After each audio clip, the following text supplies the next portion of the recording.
Okay, all right. Let's up there. This is the assignment.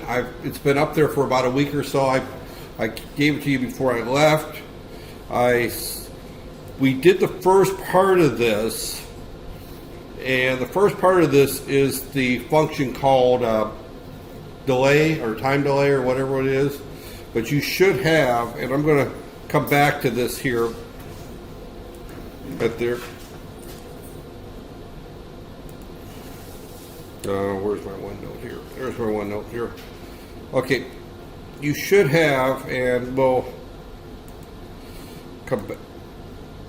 Right there, a function, and I don't remember what we called it in the lab, but we had a lab 2 weeks ago where you had to write some function called time delay. And inside time delay, you set TE equal to 0, right? Something like that, there. And then you set numsec is equal to whatever we pass it, int. We had to pass int and time, however long we had to, that there is equal to time, right there. And that's all this function did, right? You wrote some function like that in a lab that there. And what this function does is it basically starts your timer. That there's a global variable called TE. We declare that as a global variable that's set at the top, that there, and we set that equal to 0. And if you remember, in our interrupt service routine, we had some code buried deep in TE is equal to 1, right there, whenever we expired the number of seconds. I remember you had the lab working right there, before we left. You had that lab. Your group, maybe it was a different group. This is my other class that had that lab working. But you need to have that lab working before you go on. So I'm not going to spend any more time on that. I think, as I recall, I put the solution for it up there. The solution should be up. If not, I will put it up there. Let me go back to my right there. Solution for midterm, no. Maybe it's my other class. I will let me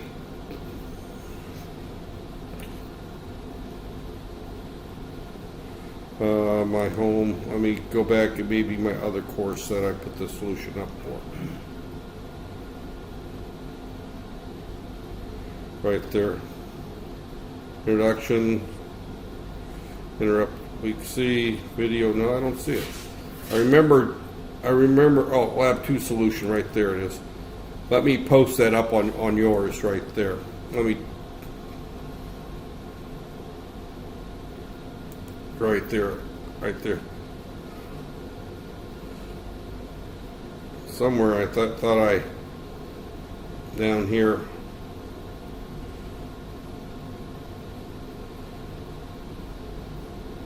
Yeah, basically this is the modification on timer 2 right there. I will post that. You need to make sure that you have this working right there. So, and of course, unfortunately, we don't have a lot of time, so next week I'm not going to talk. You're going to go through here. But let me go back to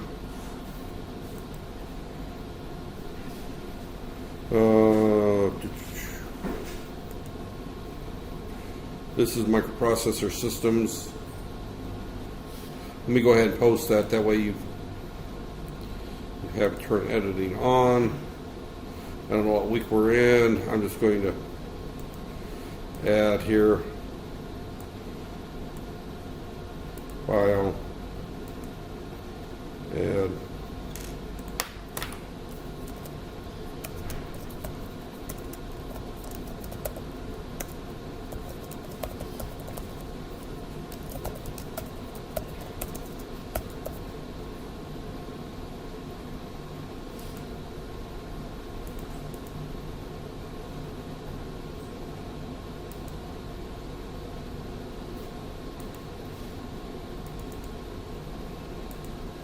Okay. All right. So the solution for that should be up there for you now at this point. That there. So that there's the solution for that lab. right there. And as you go through and look at this right here, but right here, and I call this function right here start timer. So everything in this lab you're going to need right here for this lab right here. So you've got this,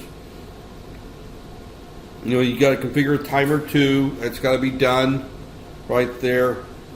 And then this is your timer service interrupt routine. And this is the function that starts your timer. If you look at the main part of this program right here, if t equals 1, just start the timer. It just spins around forever. But this is where this starts this with a 10-second delay right there. A start timer right there. So you will need that function in order to do this lab here. So I just want to point that out, that there's the solution for it. Make sure that you have that working before you go on from there. So, but there. So now let's go back to the lab here. So we've got some inputs. For right now, let me just kind of talk about the finite state machine right there. For the sake of our finite state machine, I'm going to treat TE as an input right there.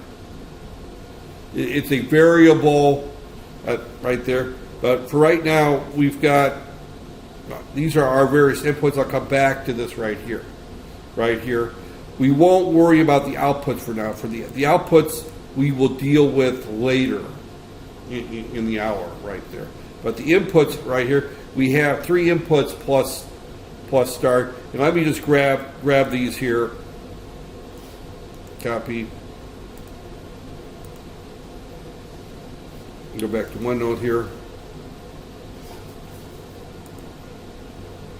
Right here.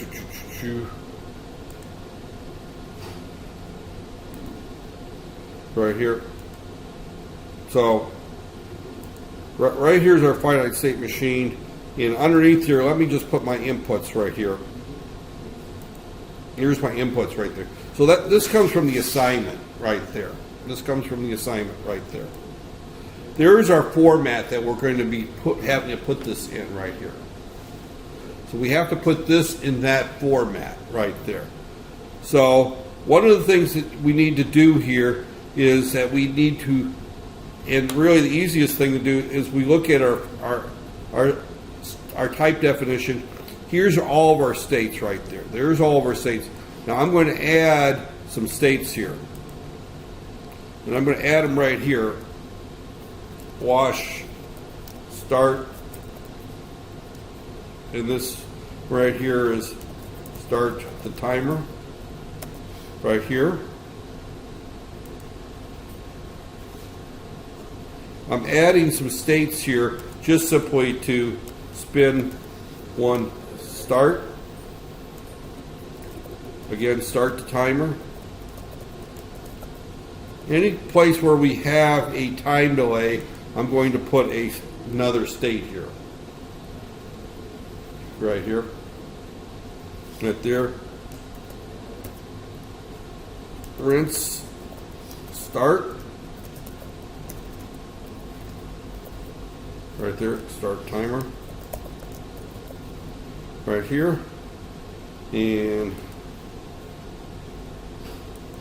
spin 2. Spin 2 start. Right there, start the timer. Right there. And then we've got rinse 2 start. Start timer. And then spin 4 start timer. All right, so these are all of our states, and what I'm going to simply do is I'm just going to copy, and I'm going to go do this into a Word document for right now, right there. But let me just kind of go through here and just kind of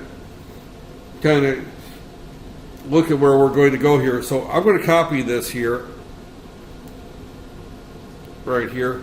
And the reason I'm copying this is that I'm going to use this for defining my So let's bring up Word.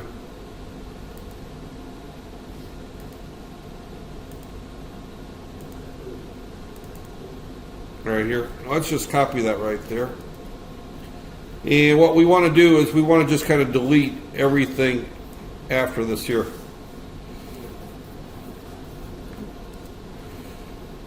Right here. And this takes a little bit of time. Right here. But again, the whole idea is that we don't want to miss any of the states.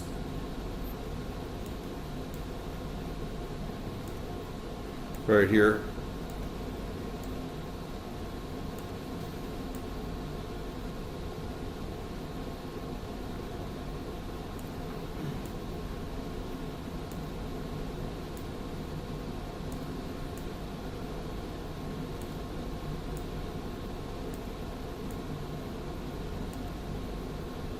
As you can see, this is getting to be a fairly long list of states. That's why I'm copying it and doing it this way.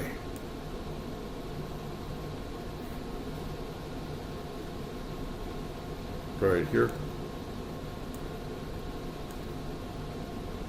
Now I'm going to go back and look at my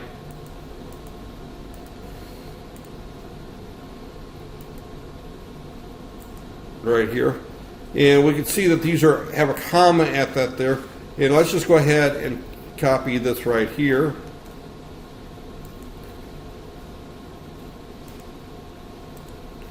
Right here, and what we're wanting to do right here, type enumerated right here.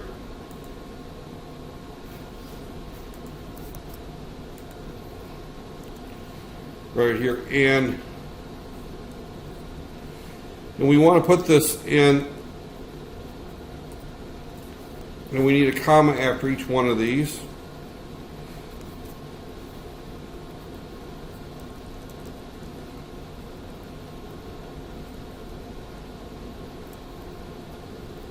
And I'm not going to necessarily go through every step here, but what I want to get across here is, and I'm going to just go through here. Keep in mind that as you do the assignment, even if I'm not going to waste your time watching me put commas in it. You need to put this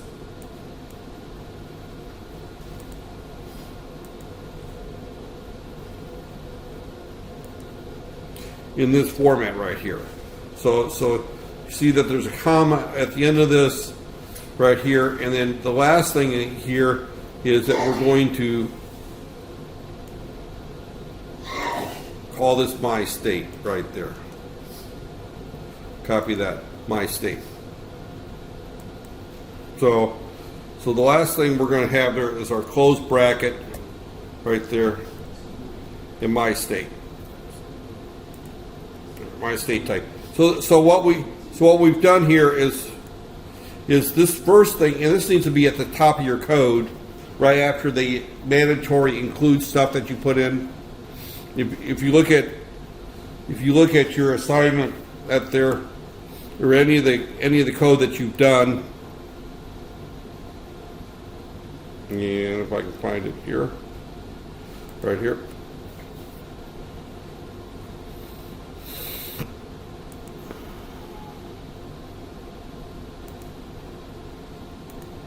In other words, these are, this is your standard beginning of your code right there. Right there. This looks like our blankie right there. So this has to be right here at the beginning, right here where we set up our global constants right there. So we need to put this in here, and again, it should be formatted right. In other words, there should be a tab on each of these.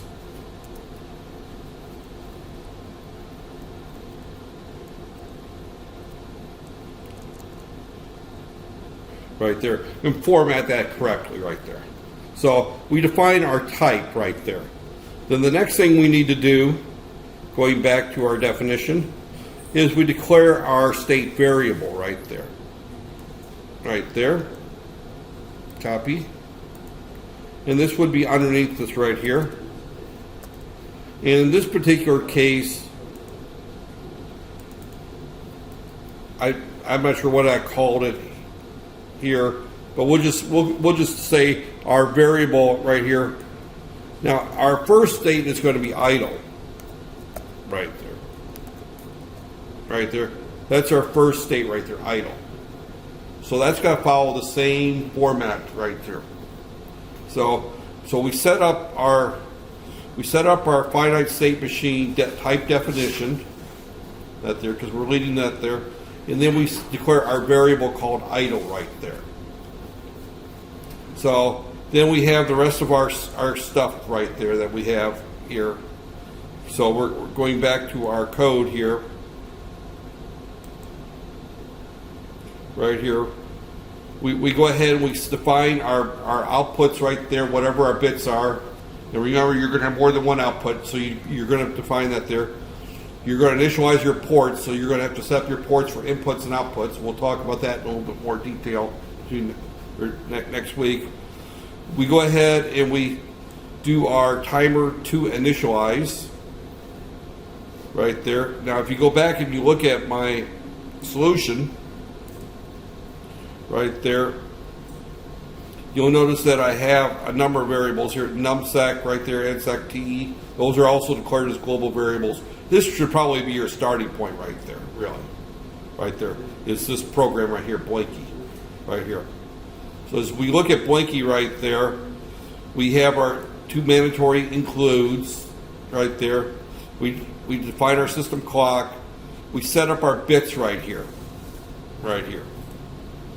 Now, before our global variable is where we set up our type definition, right there. You set up your type definition. So the code that I just created right here, this code right here, copy,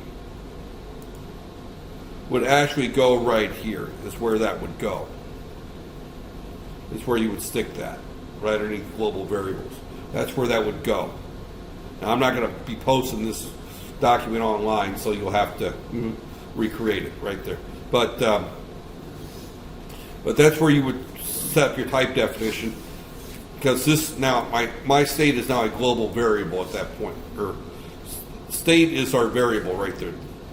This is our state right there. Right there. And that's our global variable right there.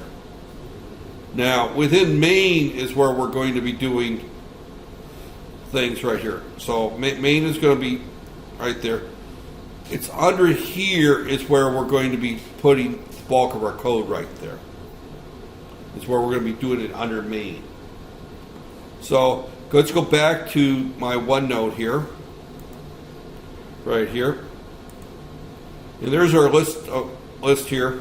Now this is our switch state right here. This is the bulk, this is our code right here. I'm going to copy this. And this is where we're going to be putting our state transition right there. And I'm going to start this. I'm not going to finish this right here. Obviously, I've got 5 people here out of what? 819 or so? So we've got a very small group right there. But I'm going to post, I'll be posting this anyway. But I'm just going to copy this right here. Copy this. And this is going to be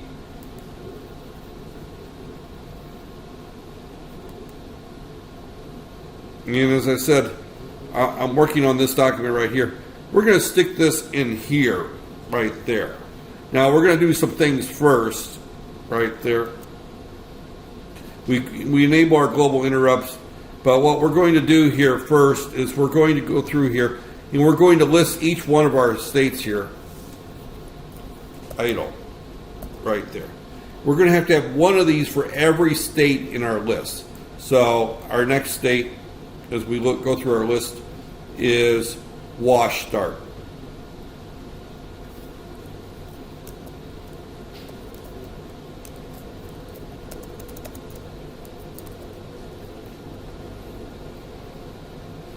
And I'm just going to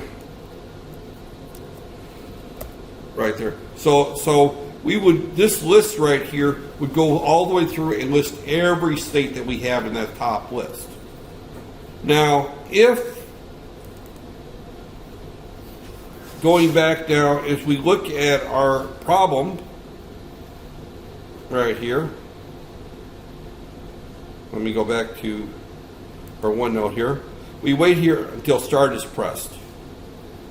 And start is a 1. So if the start button is pressed right there, then we want to go to start our washing machine. So that's where we're going to code that in there, right there. So we're going to, right here in our document here, if start equal 1 right there, state is equal to, our next state is actually fill, right? Fill 1. You know, as I go back and I look at my list of states here, our next state is, first state is fill. We call it fill right there. So our next state is going to be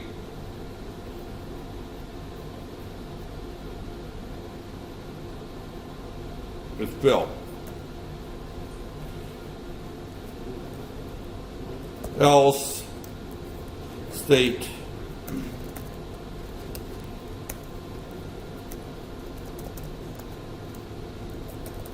is equal to idle. Right there. That's it. That's all we have to put in there. We handle what's going to happen in the idle mode right there. We either stay in idle or we go to fill. We put the condition in which we stay in fill. So our next state right here is, and I'm just going to put it in here, case fill, right? Again, we just keep doing the same thing. If full equal 0, and as I recall in the assignment, and you just go back to the assignment here, and you look at the assignment right here. Actually, it's not this is not the assignment right here. The assignment is in OneNote here. Fill. Wait here until start. Wait until full is low right there. See, right? So we just simply use that right there. So if full is equal to low, that there, then our state is equal to, and what was it? Wash start, right?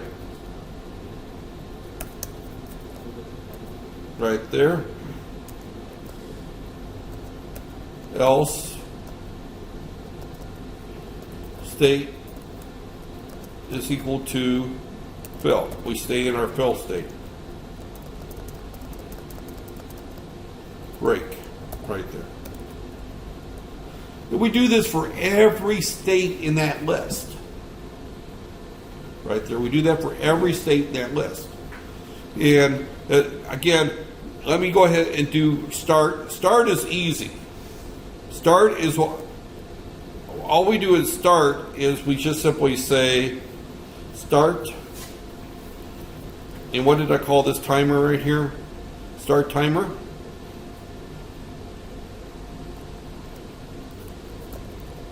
And how long do we stay in our stay in our wash cycle? 15 seconds. Right there. State equals wash. Right there. So we just go into our wash state. We start our timer and we go to our wash state. Right there. Our wash state is a little bit different in that what we do is here we go, if TE is equal to 1, right there, state is equal to, what is our next state? Our next state is drain, right?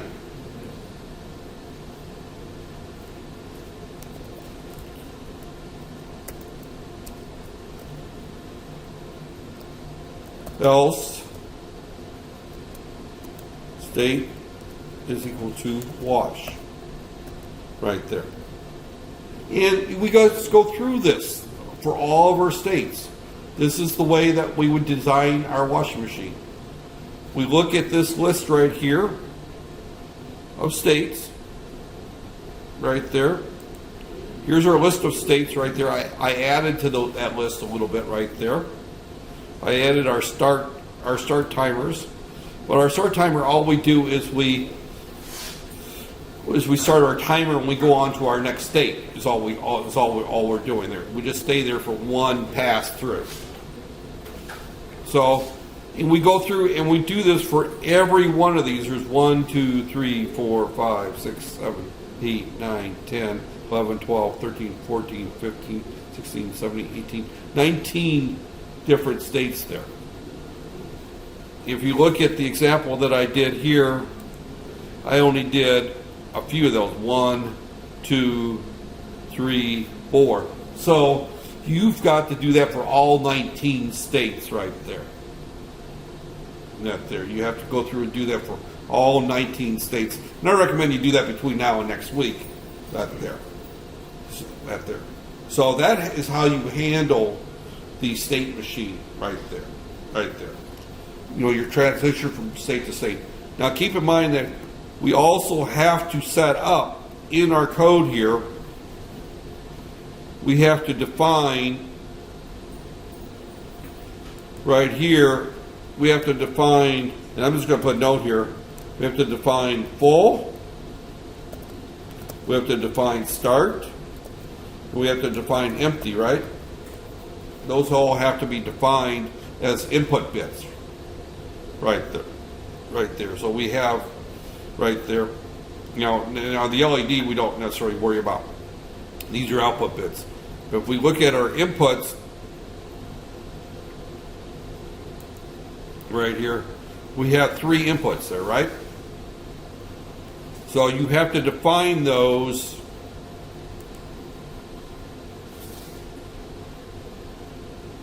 right here. So and we also have to define our outputs. These are our inputs. Again, you can just use the S bit in order to define those, wherever you want to put those. And as you look at that there, you've got LEDs on bits 1 and 0 and 1, so you can use the 2 LEDs there. But we've got to define motor. If I can type there, motor 0, motor 1, you can treat them as 2. What is it? Fill valve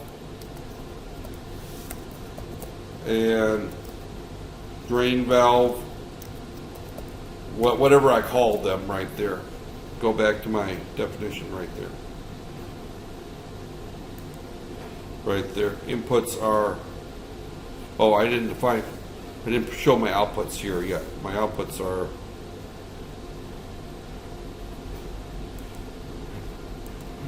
okay, yeah, those are, so you have 4 outputs you have to define right there. So your outputs right there. Right there. So again, as you look at our chip right there,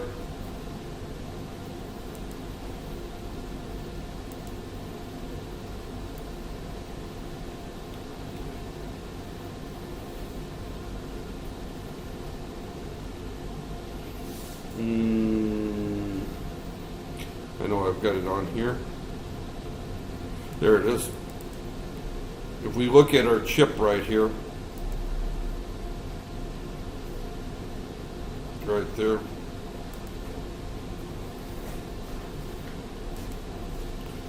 right there, you can see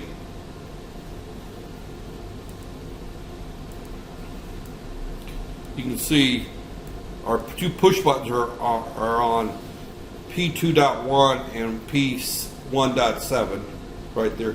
So I would use those for 2 of you right there. And then I would use your 2 LEDs or 1 and 0 right there. And then I would not use any ones that are shared right here.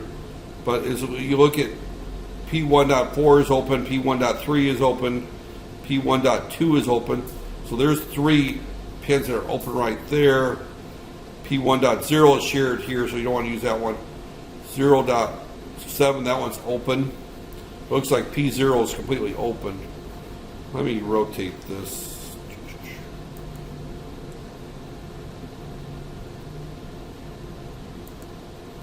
And the reason I want open,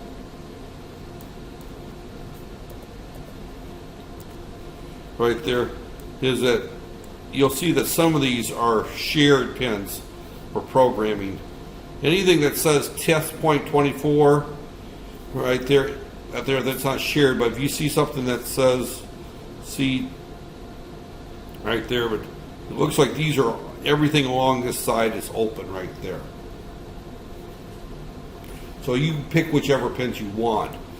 But I would pick these 2 for 2 of the inputs. You have 3 inputs, right?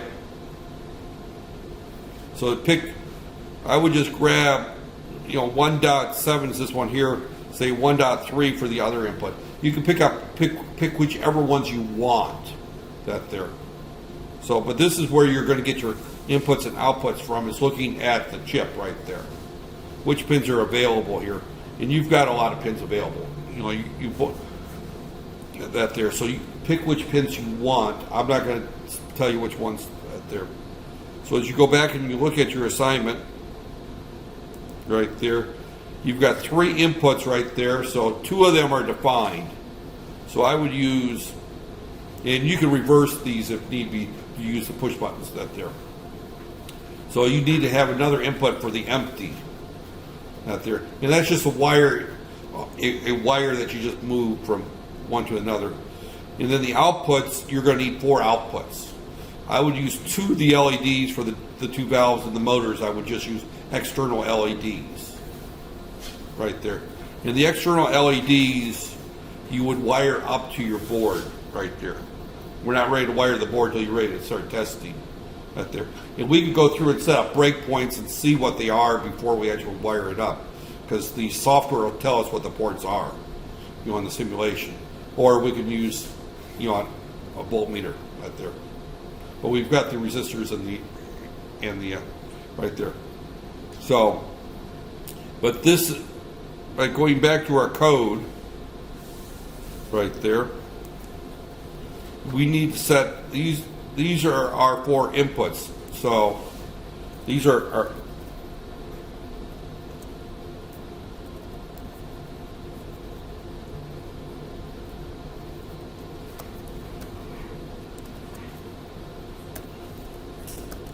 as inputs right there, and set up as outputs right there. So you need to go ahead and you need to define those here, right there. And again, you can just simply change this to start right there, or let's see, fill valve right there, and change this one to drain valve right there. See, that sets those 2 up as outputs right there on those 2 LEDs right there. So then you would do another one for the 2 more for the motor, but then you would pick 2 that are not connected to the LEDs or right there. So you would pick 2 more, and you'll have to hook those up externally. And the same thing on our push buttons. You would do an S-bit, and I'm going to call it start, for example, right there. SFR, and start is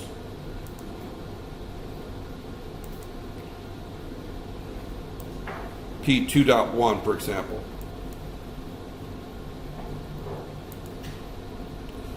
Start, so P2.1 right there. So that would set up your start bit as a special function. And you need to repeat that for full and empty. Again, remember that you don't have enough push buttons right there, so you'll have to have one of the inputs be an external input right there.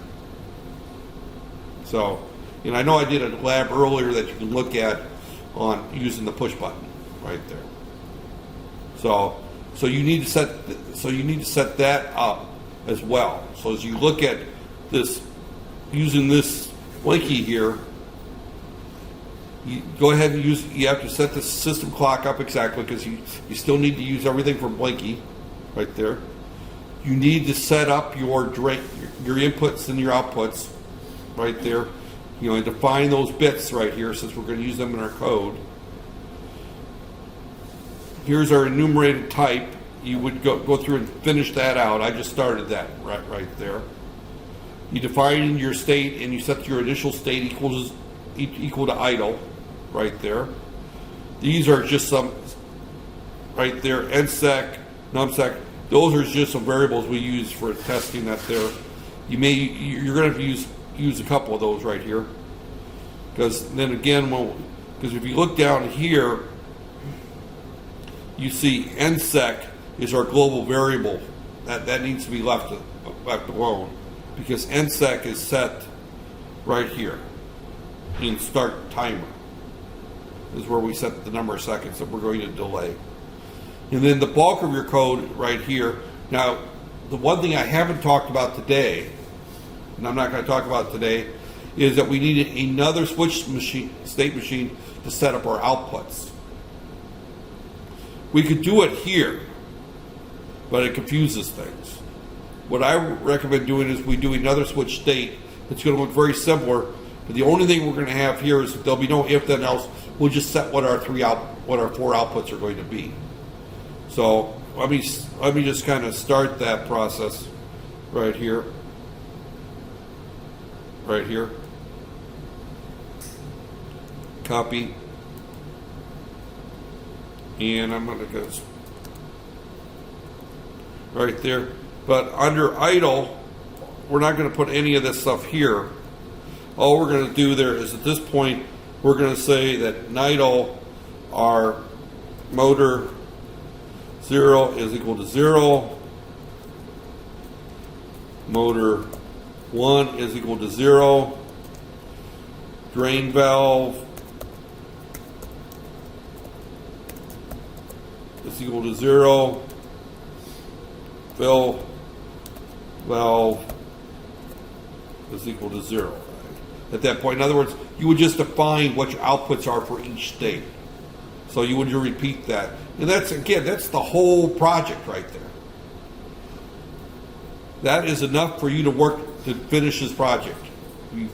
You've finished that all the way out right there. So with that said, I am going to stop at this point. This was a relatively short discussion.